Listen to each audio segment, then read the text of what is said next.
บ่หักษาและเด้นี่แหละผิดกันเงินก็เจ้ามอบให้เฮาชื่อษาลูกเฮานี่ชื่อเกลือนี่เด้อเว้ยบ่เป็นยังอายบ่ได้เอามารถเฮาก็ได้เล็กน้อยนี่เนาะเพราะว่าทางเอื้อยเพิ่นก็บ่มีเจ้าเข้าแล้วกว่าเงินเจ้าหักเจ้าแพงเฮาเด้โดยเอารถเลยชื่อกระไพเพิ่นก็เพแล้วไผเพิ่นก็หักแล้วเป็นน้ำไผ่นี่กระไพ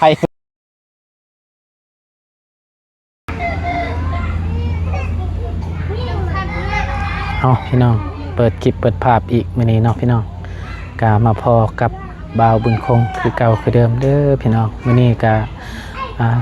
อยู่บ้านทางแม่น้องเอิงพี่น้องเนาะก็ดนแล้วเฮาก็บ่ได้เข้ามาหาทางแม่น้องเอิงเพิ่นก็เป็นจังได๋เดี๋ยวนี้เนาะตั้งแต่บ่าวบุญคงเอาเข้าทางผู้ใหญ่เพิ่นฝากมาแหละเนาะก็เอาเข้าแล้วเอาเงินเนาะเงินที่เหลือซื้อข้าว2ล้านปลายแหละแล้วก็เดี๋ยวนี้ก็เห็นอยู่ในคลิปทีมงานแต่ว่าเฮายังคาเวียกก็บ่ได้เข้ามาหาทางเอื้อยเพิ่นเนาะพี่น้องเอาก่อนอื่นกับทักทายสบายดีเด้อสบายดีและสวัสดีพ่อแม่พี่น้อง FC เมื่อสุขสู่คนเนาะบ่ว่าสิอยู่ในและก็ต่างประเทศก็ยินดีต้อนรับเข้าสู่ช่องบ่าวบุญคงคือเก่าคือเดิมพี่น้องเนาะมื้อนี้ก็สิถามทางแม่น้องเอิงก่อนพี่น้องเนาะว่าเพิ่นเป็นจังได๋เนาะ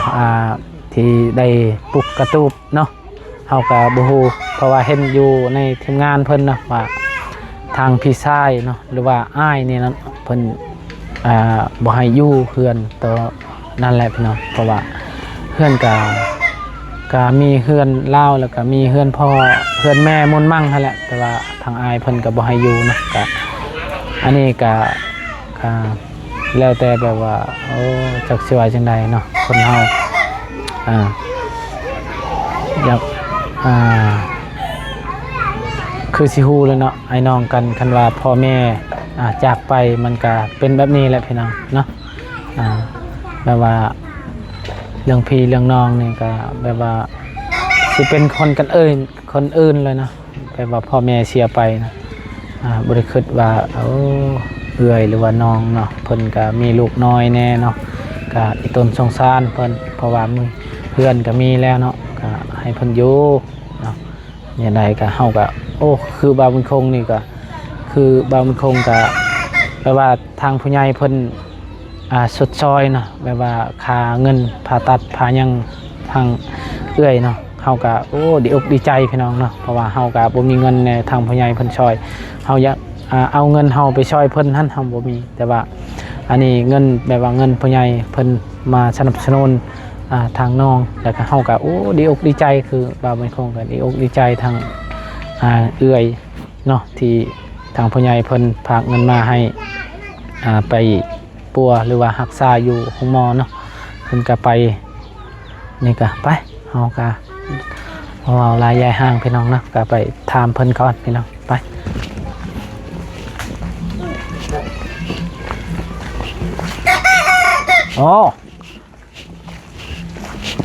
ถามกันแล้วไก่นี่ มาอีกชุดนี่เนาะทุกสบายดีเด้อเด้อสบายดี เด้อสบายดีเด้อน้องเอิงไปใช่เพิ่นดนแหละอยู่นี่ดนแหละบ่เป็นจังได๋มาจังได๋คือว่าได้ตั้งกระตูบเอาขออนุญาตติดไม้นี่ว่าเชียงเจ้าค่อยแน่ก็มัน เลยเบิกเซ็กไม้ก่อนพี่น้องเพราะว่ามันก็ได้แล้ว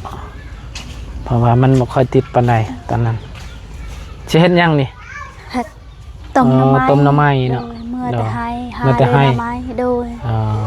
เมื่อวานนี้ไปใส่เมื่อวานนี่ไปหาหน่อไม้ไปหาอยู่ทางเอื้อยเพิ่นเมื่อวานนี่ก็บ่เห็นเพิ่นเห็นแต่น้องเอิงเพิ่นพี่น้องก็เลยยาและว่าตะแลงเข้ามาแล้วก็พอดีคาเวียกตะแลงก็บ่ได้เข้ามาเลย เป็นได้คือว่าโอ้เฮือน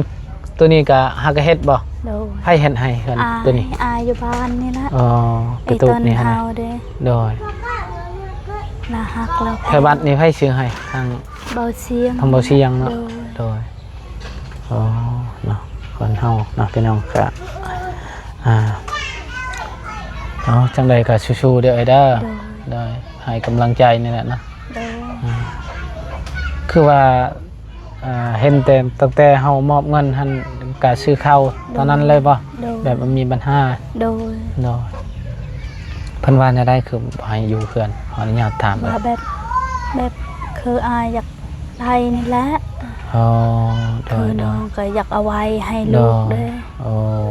เขาก็คือกัน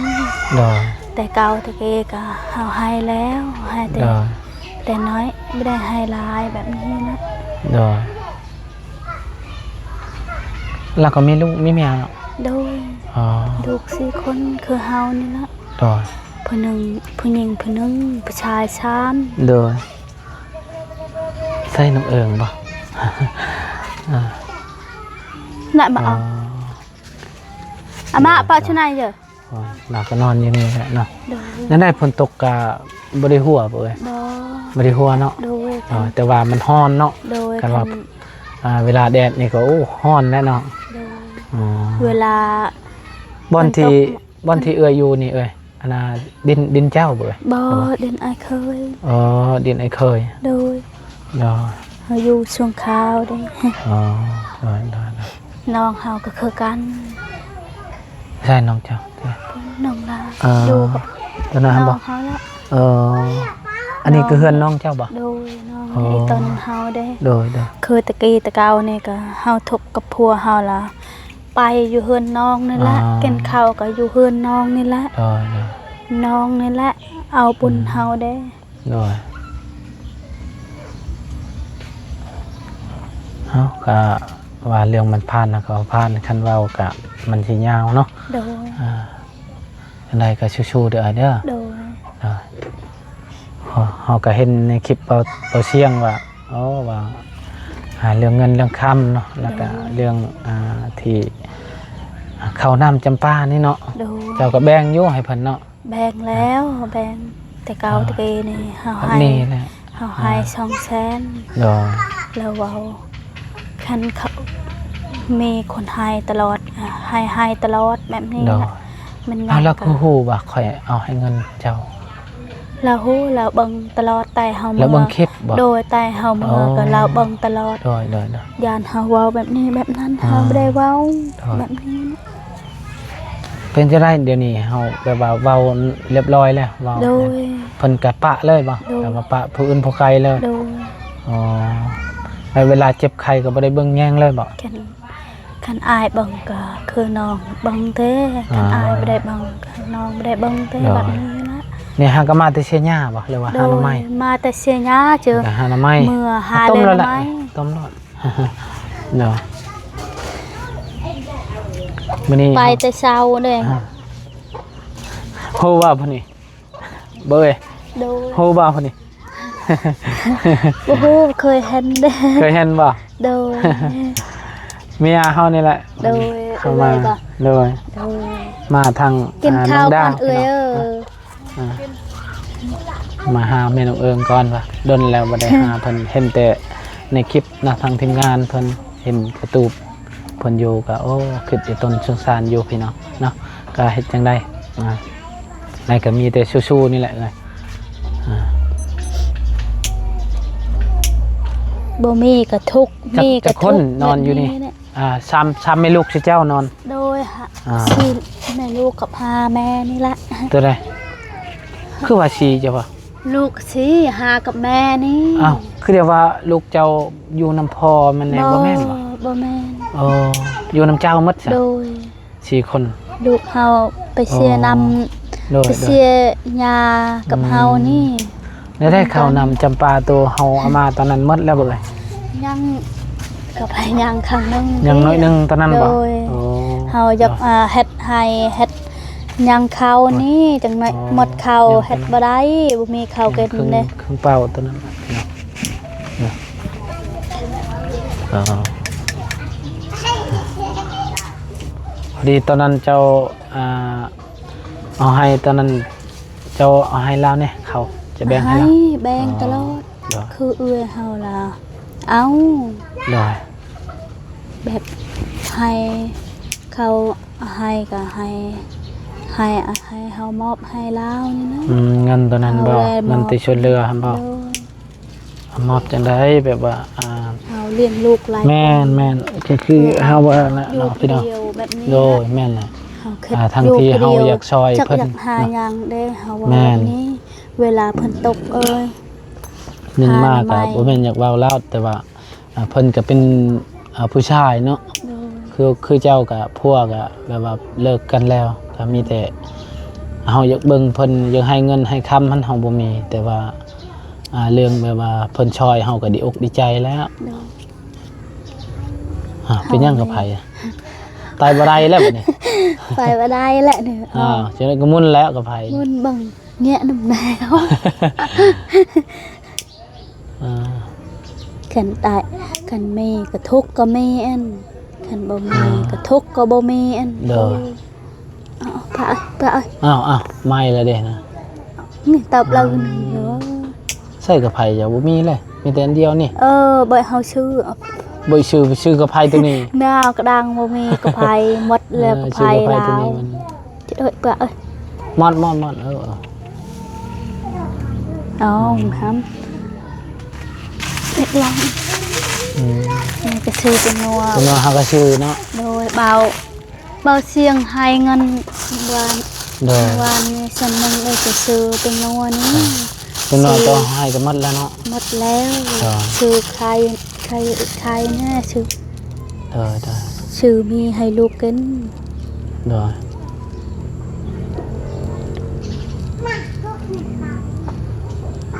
แสดงว่าลูกเจ้าทั้งหมด3-4 คนเนาะ5ทั้งเจ้าบัดนี้เราบ่ได้อยู่น้ำพ่อบ่คิดว่าเราอยู่น้ำพ่อตอนนั้นคือว่าเห็นแต่น้องเอิงแล้วก็ผู้น้อยๆหั่นลูกเจ้าคิดว่า2 คนอาจจะระวังมันแตกไปน่ะคือเนี่ยเราแตกในเลยเปล่าเนาะยืมกับไผกับเจ้าบ่มีบ่มากัดละแตกนี่เฮาเราแตก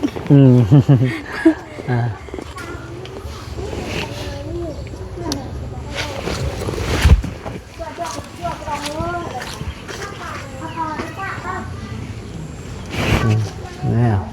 กับไผก็ไปหมดแล้วไปทางอื่นแล้วยังติดตนั้นแหละเขาเพิ่นทั้งหมด5 คนเนาะเดี๋ยวเอื้อยงามเนาะไปเอื้อยได้งามเมียจะเขาเคยเห็นเหมือนเอื้อยน้องเดี๋ยวเอื้อยอีกจะฟรีแล้วเจ้าเฮาเช้าแล้วแน่ชาวปีชาวช่องชาวช่องก็เป็นน้องเฮาแล้วคำว่านั้นคอยก็เพิ่นเอื้อยก็ถึงแล้วเนาะเจ้าอ้ายเลยกว่าแล้วชาวช่องเจ้าประมาณอยู่25ประมาณนั้นแหละหรือว่า30นี่แหละประมาณนั้นแล้วเฮาชื่ออาจจะเบิ่งได้แล้วว่าดาประมาณ18โอ้ยชาว8ชาว9แหละก็ไปเป็นเอื้อยนี่แหละก็ไปเฮาตื่ม30พี่เพราะว่าลูกเราก็หลายคนแล้ว5 คนเนาะโดยบางเทื่อก็รุ่นเดียวก็มีเนาะเฮาก็บ่คู่คือกันนะเฮาอยู่กับผัวเฮาจักปี10 ปีเด้10 ปีแล้วจะอยู่โดยอยู่กับผัว10 ปีก็ว่า10 ปีฮอดแล้วปีละลูกเลยฉันเนาะกลัวอะไร10 ปีประมาณอยู่10 ปลายปีไปแล้วเพราะว่ามีลูก5 คนแล้ว5 คน10 ปีก็ลูกละได้ประมาณนั้นเนาะ10ประมาณ15นี่เราว่า12ประมาณนั้นเนาะ12 ปีประมาณนั้นแล้วเอาเมียใหม่แล้วนี่เว้ยบ่ยังเนาะ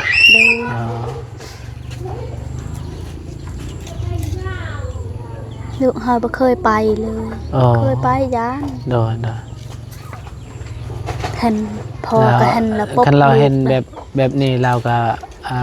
คิดแบบว่าดีใจแล้วเนาะ โดย ดีใจแหละพี่น้องเพราะเพิ่นว่าโอ้แต่ว่าเฮาเนี่ยโอ้คิดอีต้นเนี่ยพี่น้องเนาะผิดอีหยังจึงปะกันตอนเบิ่หลายอย่างบ่ เฮานี่กับพัวเด้ เด้อ พิดเงิน โอ้เอาเตาตัวนั้นคักอยู่เด้อเตาคืออยู่เฮือนเฮาหั่นเตาตัวนั้นเนาะประหยัดเนาะเตา บ่ เนาะ มี อ่า บ่มีเตา ตัวนี้เฮา นี่ก็ยาก ยาก เวลาฝ เวน ลา ตกแห้ง แม่น เลย ๆ ดังก็บ่ได้ ดังบ่ได้ ซ้ำเมื่อวาน เนาะ ดังก็บ่ได้เลย ดีแล้วอันนี้ก็ทางพอดีเบาเชียงเพิ่นชื่อเฮ็ดเรือนครัวตอนนั้นเฮามาตอนนั้นบ่มีฮอดเรือนครัว บ่ เนาะ มีแบบ บ่แม่นเฮามาใช้มา เลย เฮายังบ่ได้เข้ามาจักเทื่อโดนแล้วเฮาก็บ่ได้เข้ามาพี่น้องเนาะยังคาเวียกแน่เนาะ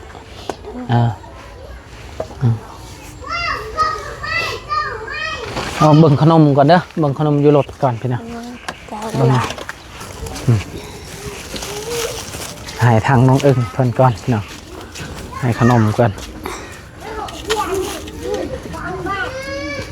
เฮือนนี่เฮือนเพิ่นเฮ็ดเองบ่หลังตอนนั้น ไผ นี่หลังตัว ใด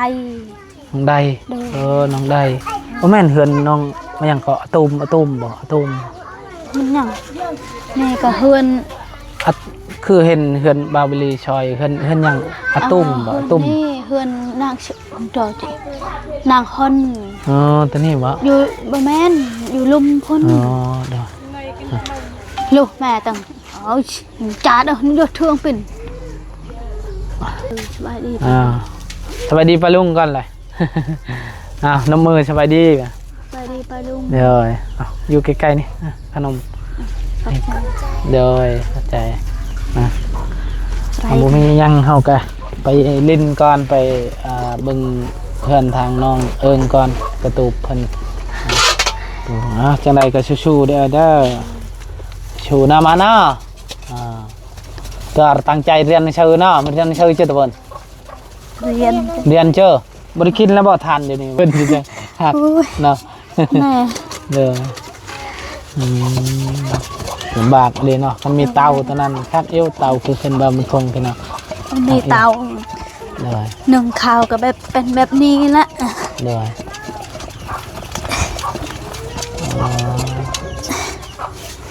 นี่แหละคนเฮาพี่น้องเนาะก็เลิกเกิดบ่เท่าเทียบกันพี่น้องเนาะ นี่ก็เจ้ามอบให้เงินเจ้าเฮาหักษาลูกนี่นี่ก็เช้าแล้วกินบ่ได้กินนึง เด้อเฮ็ดอะไรอันน่ะเฮ็ดตามเฮ็ดเฮายาวนี่ โด บ่ ย เอาไว้เงินเก็บไว้ ก็บ่พันยา เอาอีก โดย นี่ให้เพิ่นซื้อกับไผ่นี่แหละพี่น้องเอาไอ้ปะไอ้น่ะไอ้ขี้จังแดกจังขี้น่ะไอ้น่ะไอ้ว่าเป็นยัง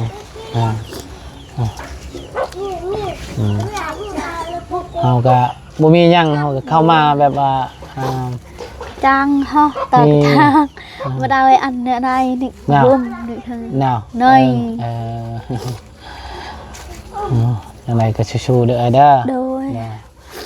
nhưngแต่họให้กำลังใจนี่แหละเนาะ อย่าเบิดเชื่อคือ เอาวันนี้ก็เฮาก็สิกลับกันเลยเด้อสู้ๆพาลูกพี่น้องเนาะก็สำหรับคลิปนี้เนาะบามคงก็สิขอจบคลิปปิดคลิปไว้เพียงสำนี้ก่อนพ่อแม่พี่น้อง